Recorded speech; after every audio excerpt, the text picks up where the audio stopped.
mengalami para nabi dan rasul. Kemudian Mi'raj ke langit pertama, langit kedua, langit ketiga, sampai ke Sidratil Muntaha. Satu tempat di mana tempat ini Rasul kita dimuliakan oleh Allah Subhanahu wa taala. Karena tidak ada para nabi dan rasul, bahkan malaikat yang bisa sampai ke tempat ini kecuali nabi kita Nabi Muhammad sallallahu alaihi wasallam. Maka di sini kemudian muncul pertanyaan, kenapa Allah Subhanahu wa taala tidak memi'rajkan nabi besar kita langsung dari Masjidil Haram? Kenapa dimi'rajkan di Masjidil Aqsa? Padahal mudah bagi Allah Subhanahu wa taala untuk memi'rajkan Rasulullah langsung di Masjidil Haram. Ternyata ada beberapa hikmah.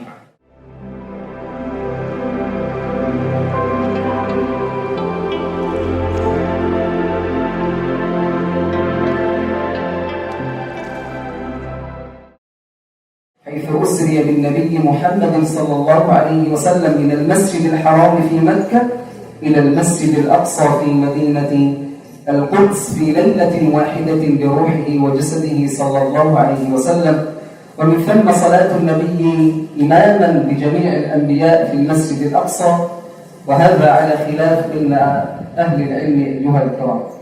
ومن ثم المعراج إلى السماء الدنيا، السماء الأولى الثانية الثالثة حتى وصل السماء السابعة حتى سدرة المنتهى. هذه المنزلة الشريفة الرفيعة التي شرف الله سبحانه وتعالى بها نبيه صلى الله عليه وسلم، هذه المنزلة التي لم ولن يصل إليها أحد من الأنبياء حتى الملائكة إلا نبينا الكريم صلى الله عليه وسلم. لذلك هنا نقول ونسأل لماذا لم يكن الإسراء والمعراج من المسجد الحرام إلى سدرة المنتهى مباشرة، وإنما ربط بينهما المسجد الأقصى المبارك لعدة حكم أذكر منها حكمتين. أما الحكمة الأولى وهي بأن الله سبحانه وتعالى أراد أن يعلمنا بأن المسجد الأقصى أصبح أمانة في رقاب المسلمين أجمعين يجب المحافظة عليها، وخاصة أخذنا هذه الأمانة عندما صلى النبي صلى الله عليه وسلم إماما بجميع الأنبياء في المسجد الأقصى. لذلك سنسأل عن المسجد الأقصى، ماذا قدمنا، ماذا فعلنا لأجل الأقصى، وهل دعونا من دعوة للأقصى ولأهله بأن ينصرهم الله سبحانه وتعالى. أما الحكمة الثانية وهي بأن الله سبحانه وتعالى أراد أن يعلمنا بأن المسجد الأقصى لا ينفصل أبدا عن المسجد الحرام. لذلك إن العدوان اليوم على المسجد الأقصى هو عدوان على المسجد الحرام، هو عدوان على المسجد النبوي، هو عدوان على كرامة المسلمين وعلى شريعة رب العالمين. لذلك فإن من يفرق اليوم في المسجد الأقصى كمن يفرق في المسجد الحرام. وكذلك إن من يدعي حب وتقديس المسجد الحرام ولا يسعى لتحرير المسجد الأقصى نقول له فليراجع إيمانه وعمله. Bapak Ibu yang dirahmati oleh Allah Subhanahu wa taala, insyaallah malam hari ini beliau akan menyampaikan tentang beberapa bagian dari Masjidil Aqsa. Yang pertama tentang keutamaan dari Masjidil Aqsa, kemudian yang kedua tentang kewajiban kita terhadap Masjidil Aqsa, yang ketiga tentang kondisi yang ada di sekitar Masjidil Aqsa. Yang pertama tentang keutamaan dari Masjidil Aqsa. Masjidil Aqsa adalah tempat yang disucikan dan diberkahi oleh Allah Subhanahu wa taala. Masjidil Aqsa adalah tempat para nabi dan rasul. Masjidil Aqsa merupakan kiblat pertama kaum muslimin. Allah Subhanahu wa taala berfirman dalam surat Al-Isra ayat pertama, Maha suci Allah Subhanahu wa taala yang telah memperjalankan hambanya dari Masjidil Haram sampai ke Masjidil Aqsa yang diberkahi sekitarnya. Di dalam ayat ini Allah Subhanahu wa taala memberitahukan kepada kita tentang dua keutamaan yang dimiliki oleh Masjidil Aqsa. Yang pertama adalah bahwa terjadi peristiwa yang sangat besar di Masjidil Aqsa, yaitu peristiwa Isra dan Mi'rajnya Nabi Muhammad sallallahu alaihi wasallam. di mana Nabi kita diperjalankan dari Masjidil Haram sampai ke Masjidil Aqsa dalam satu malam dengan ruh dan jasadnya. Kemudian Rasulullah salat di Masjidil Aqsa mengimami para nabi dan rasul. Kemudian Mi'raj ke langit pertama, langit kedua, langit ketiga sampai ke Sidratil Muntaha. Satu tempat di mana tempat ini Rasul kita dimuliakan oleh Allah Subhanahu wa taala. Karena tidak ada para nabi dan rasul, bahkan malaikat yang bisa sampai ke tempat ini kecuali nabi kita Nabi Muhammad sallallahu alaihi wasallam. Maka di sini kemudian muncul pertanyaan, kenapa Allah Subhanahu wa taala tidak memi'rajkan nabi besar kita langsung dari Masjidil Haram? Kenapa dimi'rajkan di Masjidil Aqsa? Padahal mudah bagi Allah Subhanahu wa taala untuk memi'rajkan Rasulullah langsung di Masjidil Haram. Ternyata ada beberapa hikmah. Hikmah yang pertama adalah karena antara Masjidil Aqsa dan Masjidil Haram itu tidak bisa dipisahkan keduanya. Artinya musuh yang menodai Masjidil Aqsa hari ini, dia seolah-olah menodai Masjidil Haram. Musuh yang ingin menghancurkan Masjidil Aqsa hari ini, dia seolah-olah ingin menghancurkan Masjidil Haram. Yang kedua, hikmahnya adalah bahwa Allah Subhanahu wa taala ingin menjadikan Masjidil Aqsa sebagai amanah bagi seluruh kaum muslimin. Khususnya amanah ini diberikan kepada Nabi ketika Nabi mengimami salat para nabi dan rasul di Masjidil Aqsa. Amanah ini diberikan, maka amanah ini kemudian berada di pundak kaum muslimin hari ini. Kita nanti akan ditanya apa yang sudah kita berikan untuk Masjidil Aqsa. Apakah sudah ada doa yang kita lantunkan kepada Masjidil Aqsa dan kepada penduduk yang ada di sana, kepada saudara-saudara kita yang berjuang di sana, supaya Allah jaga, supaya Allah menangkan perjuangan saudara kita yang ada di sana. Nah, siapapun yang kemudian lalai hari ini akan Masjidil Aqsa, maka dia seolah-olah lalai akan Masjidil Haram. Siapa yang kemudian menyampaikan bahwa dirinya cinta terhadap Masjidil Haram, mereka mengimani akan Masjidil Haram, tapi dia tidak bergerak untuk menjaga Masjidil Aqsa, tidak bergerak untuk mempertahankan Masjidil Aqsa, maka dia harus introspeksi diri. Benarkah dia mencintai Masjidil Haram? أما الفضيلة الثانية التي تحدثت عنها هذه الآية وهي في قوله تعالى الذي باركنا حوله. وهنا ما المقصود بالبركة التي تحدثت عنها هذه الآيات التي في بيت المقدس وأكناف بيت المقدس؟ أهل العلم على أقوال، منهم من قال بأنها بركة السكان في معايشهم، في أقواتهم، في أوقاتهم وأرزاقهم وغير ذلك. ومنهم من قال بأنها بركة الرسل والأنبياء، ومنهم من قال بركة الثمار والمياه. والطبري رحمه الله قال بهاتين الاثنتين، أي أنها بركة دينية وبركة دنيوية. أما البركة الدينية فهي مهبط الرسالات. أرض الأنبياء عليهم السلام عاش فيها جمع من الأنبياء كنبي الله يحيى وزكريا وعيسى وموسى وداود وسليمان عليهم السلام، وكذلك من الصحابة رضوان الله تعالى عليهم كشداد بن أوس وعبادة بن الصامت، وكذلك من التابعين والعلماء كالإمام الأوزاعي وغيرهم عاشوا في هذه الأرض المباركة وعلموا العلم النافع ونشروا شرائعهم الدينية في هذه الأرض المباركة. أما البركة الدنيوية فهي أن بارك الله سبحانه وتعالى في ترابها، في مائها، في هوائها، في ثمارها، في أشجارها وأغصانها.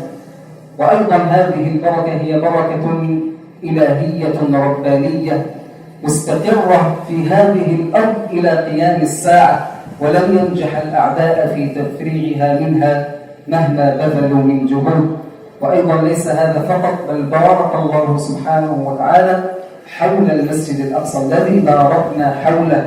بارك في لبنان، سوريا، الأردن، وكذلك ليس هذا فقط، بل بارك فيها للعالمين كما جاء في قوله تعالى في سورة الأنبياء ونجيناه ولوطا إلى الأرض التي باركنا فيها للعالمين. Kemudian keutamaan yang kedua yang disampaikan oleh Allah Subhanahu wa taala di dalam ayat ini adalah alladzi barakna haulahu, yang diberkahi sekitarnya. Bahwa Masjidil Aqsa diberkahi oleh Allah Subhanahu wa taala. Kemudian para ulama mengatakan keberkahan yang ada di Masjidil Aqsa adalah keberkahan penduduknya. Kemudian ada yang mengatakan bahwa keberkahan yang ada di Masjidil Aqsa dikarenakan negeri para nabi dan rasul. Kemudian ada yang mengatakan bahwa keberkahan yang ada di Masjidil Aqsa mencakup seluruh buah-buahan yang ada di sana, air-air yang ada di sana, diberkahi oleh Allah Subhanahu wa taala.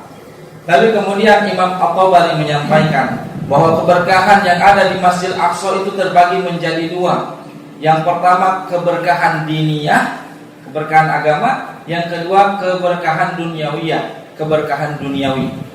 Keberkahan diniyah maksudnya apa? Bahwa di Masjidil Aqsa banyak sekali para nabi dan rasul yang diutus di sana, lahir di sana, hidup di sana, menyampaikan Islam di sana. Di antara nabi-nabi yang pernah singgah di sana, bahkan dikuburkan di sana, ada Nabi Isa alaihissalam, ada Nabi Musa, kemudian ada Yahya, Zakaria, kemudian Daud, Sulaiman, dan banyak juga nabi yang lainnya yang pernah tinggal di sana, kemudian menyampaikan hukum-hukum Islam di sana.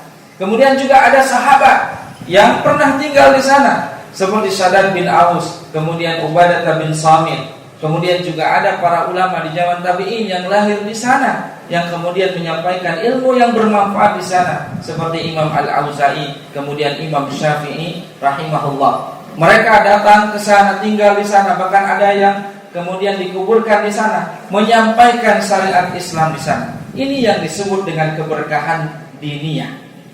Kemudian ada keberkahan dunyawiyah. Keberkahan dunyawiyah adalah keberkahan yang mencakup seluruh aspek kehidupan yang ada di sana.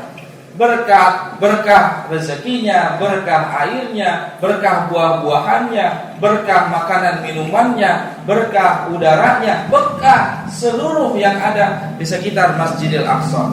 Ini yang disebut dengan berkah ilahiyah, berkah robaniyah yang akan selalu ada di Masjidil Aqsa sampai hari kiamat nanti.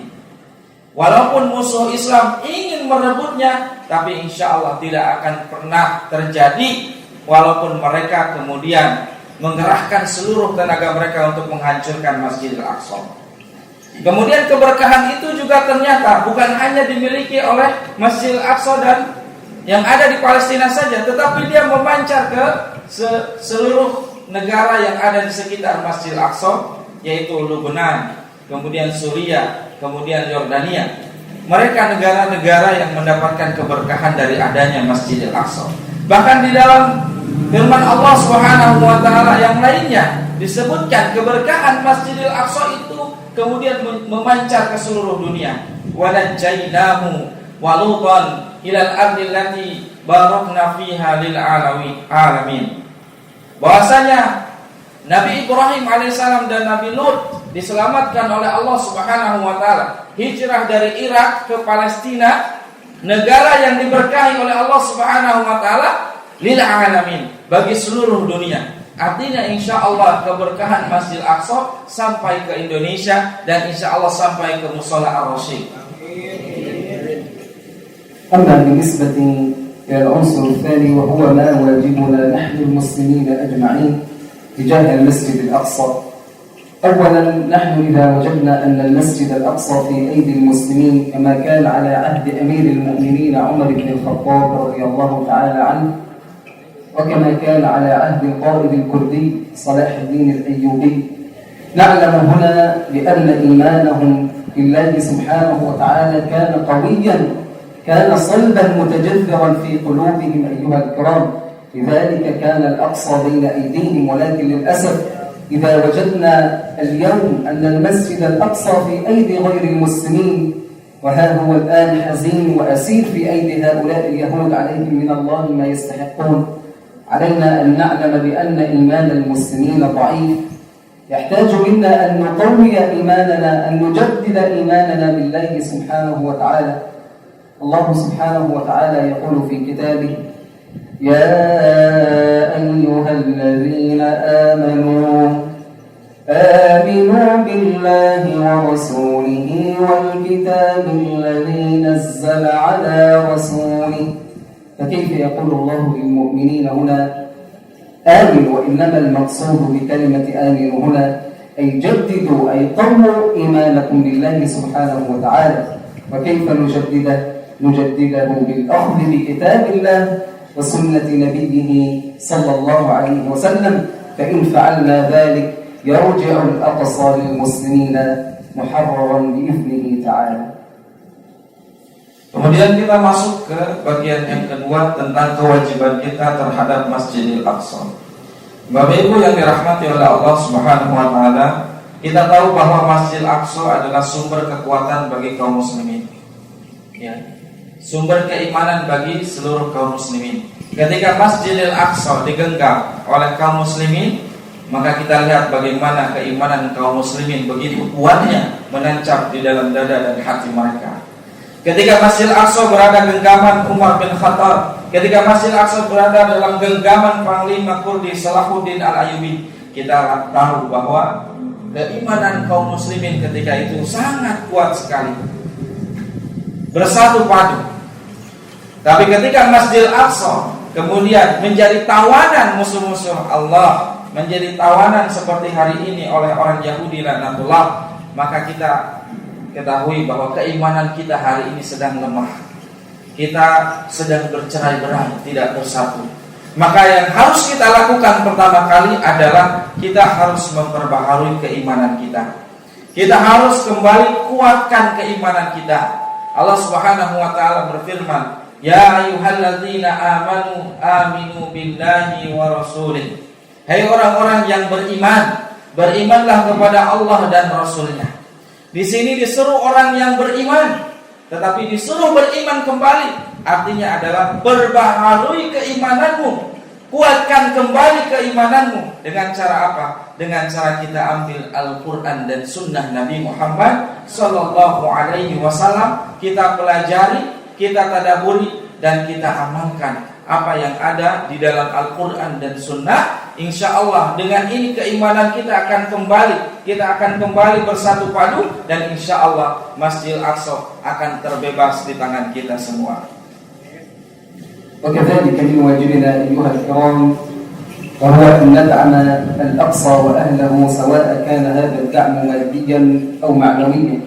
وكيف يكون معنويا أيها الكرام؟ أولا بالدعاء، أن ندعو للأقصى وأهل الأقصى بأن ينصرهم الله سبحانه وتعالى ويرفع عنهم هذا الظلم وهذا العذاب الذين يتعرضون له من قبل أعداء الإسلام والمسلمين. وثانيا أيضا من الدعم المعنوي أيها الكرام وهو أن نشعر بشعور إخواننا المسلمين، أن نفرح لفرحهم، أن نحزن لحزنهم، حيث ذكر أن هناك رجلا رأى رجلا في منامه فقال له: كيف دخلت الجنة؟ فقال: دخلت الجنة بهذا العمل، أنني يوما فرحت لانتصار المسلمين فقلت: يا رب أدخلني بعمل هذا الجنة، فدخل الجنة بهذا العمل. الله أكبر. أما بالنسبة للدعم المادي وهو أن نقف بجانب إخواننا في المسجد الأقصى، أن نساعدهم على قدر ما نستطيع أيها الكرام. فمن للمسلمين إن لم نكن نحن المسلمين؟ المسلم للمسلم كالبنيان المرصوص يشد بعضه بعضا. وهناك حديث ميمونة رضي الله تعالى عنها قالت: يا رسول الله أفتنا في بيت المقدس. قال: أرض المحشر والمنشر، إيتوه فصلوا فيه فإن صلاة فيه كألف صلاة في غيره. قالت: يا رسول الله إن لم أستطع أن أتحمل إليه فكيف ذلك يا رسول الله؟ فقال: فلتهدي له زيتا يسرج فيه، فلتهدي له زيتا يسرج فيه، فإن من أهدى له كان كمن صلى فيه. فهنا هل المقصود بالزيت هنا فلتهدي له زيتا أن نرسل الزيت لأهل فلسطين؟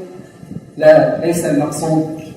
كذلك أيها الكرام، وإنما المقصود أن من حكمة الإسلام وعدالته بأن الإنسان أو أي عبد من عباد الله سبحانه وتعالى أراد أن يقدم على عبادة ما وكان هناك مانع من أداء هذه العبادة، فالله سبحانه وتعالى جعل لنا البديل كي نتحصل على هذا الأجر والثواب العظيم. فهنا قال فلتهدي له زيتا يسرج فيه، فنحن اليوم لا نستطيع أو يصعب علينا الذهاب إلى المسجد الأقصى، فما هو البديل هنا؟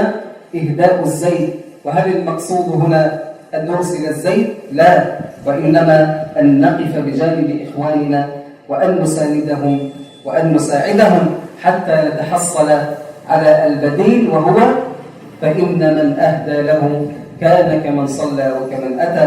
نسأل الله سبحانه وتعالى أن يرزقنا جميعا الصلاة في المسجد الأقصى وما ذلك على الله ببعيد، وأسأل الله سبحانه وتعالى أن يكون لإخواننا في إندونيسيا سهم ونصيب في تحرير المسجد الأقصى، اللهم آمين. جزاكم الله كل خير على حسن استقبالكم وعلى حسن حضوركم واستماعكم، وبارك الله فيكم. Kemudian kewajiban yang kedua yang bisa kita lakukan untuk menjaga Masjid Al-Aqsa adalah dengan berkontribusi baik secara materi ataupun moral. Secara moral yang pertama yang bisa kita lakukan adalah dengan senantiasa mendoakan saudara kita yang ada di sana. Dengan senantiasa kita lantunkan doa supaya Masjid Al-Aqsa segera terbebas dari penjajahan. Dengan supaya Allah angkat kezaliman yang ada di sana. Siap mendoakan Masjid Al-Aqsa? Kemudian secara moral juga yang kedua yang bisa kita lakukan adalah kita harus merasakan apa yang dirasakan oleh saudara kita di sana. Ketika mereka sedih, kita juga sedih. Ketika mereka bahagia, kita juga harus merasakan kebahagiaan. Sebagaimana ada satu riwayat di mana ada seseorang yang bermimpi melihat seseorang yang kemudian dimasukkan oleh Allah Subhanahu wa taala ke dalam surganya Allah karena amalan yang sangat ringan tetapi berat di sisi Allah Subhanahu wa taala. Dia bertanya, "Apa yang menyebabkanmu masuk surganya Allah?" Dia mengatakan, "Saya bahagia ketika kaum muslimin menang." Jadi yang berdoa kepada Allah, "Ya Allah, mudah-mudahan dengan amal ini saya dimasukkan ke dalam surga Allah." Kemudian Allah memasukkan dia ke dalam surganya. Mudah-mudahan kita juga bisa masuk surga karena merasakan apa yang dirasakan oleh saudara kita, merasakan penderitaan yang dirasakan oleh saudara kita. Kemudian yang kedua, kita juga bisa membantu secara materi sesuai dengan kemampuan yang kita bisa. Kita kontribusi untuk menyokong dan membantu saudara kita yang ada di sana. Man la yahdam bi amril mu'min, kata Rasulullah. Siapa yang tidak memperhatikan urusan orang mukmin, falaisa minna, maka bukan dari golonganku. Orang mukmin dengan orang mukmin yang lainnya itu seperti bangunan yang kokoh, yang saling menguatkan satu dan yang lainnya. Kemudian juga ada hadis yang cukup terkenal dari Maimunah. Ketika Maimunah bertanya kepada Rasulullah, "Ya Rasulullah, apa pendapatmu, apa fatwamu tentang Baitul Maqdis?" Baitul Maqdis adalah tempat dikumpulkan dan dibangkitkannya manusia pada hari kiamat. Datangilah dan sholatlah di dalamnya, karena sholat di Masjidil Aqsa pahalanya dilipat gandakan sampai 1000 kali lipat. Kemudian Maimunah bertanya, "Ya Rasulullah, kalau saya tidak mampu ke sana bagaimana? Saya tidak bisa ke sana bagaimana? Banyak halangan dan rintangan untuk saya tidak bisa ke sana." Maka kemudian Rasulullah SAW memberikan solusi, "Fatuhdi lahu zaitan yusraju bi." Maka berikanlah hadiah berupa minyak. Dengan minyak ini bisa menyalakan obor-obor dan listrik yang ada di sekitar Masjidil Aqsa. Ketika kita tidak mampu untuk berangkat ke sana, Bapak Ibu sekalian, maka agama ini mudah memberikan solusi penggantinya, yaitu ihda'uz zait. Kita harus memberikan hadiah berupa minyak. Apa maksud hadiah minyak ini? Maksudnya adalah kita harus senantiasa berdiri di samping saudara kita. kita harus senantiasa menyokong perjuangan saudara kita hingga kemudian Masjidil Aqsa bisa terbebas kembali. Kemudian Bapak Ibu sekalian, beliau berdoa kepada Allah Subhanahu wa taala, mudah-mudahan bangsa Indonesia mempunyai kontribusi real untuk menjaga saudaranya dan Masjidil Aqsa yang ada di sana. Kemudian juga beliau ucapkan jazakumullah khairan katsiran, yang telah menyimak dan mendengarkan apa yang disampaikan oleh beliau. Beliau berdoa kepada Allah Subhanahu wa taala yang telah mengumpulkan kita di sini. Mudah-mudahan Allah kumpulkan kembali di surganya Allah Subhanahu wa taala. Dan juga beliau berdoa mudah-mudahan kita semua diberikan rezeki untuk bisa sholat di Masjidil Aqsa.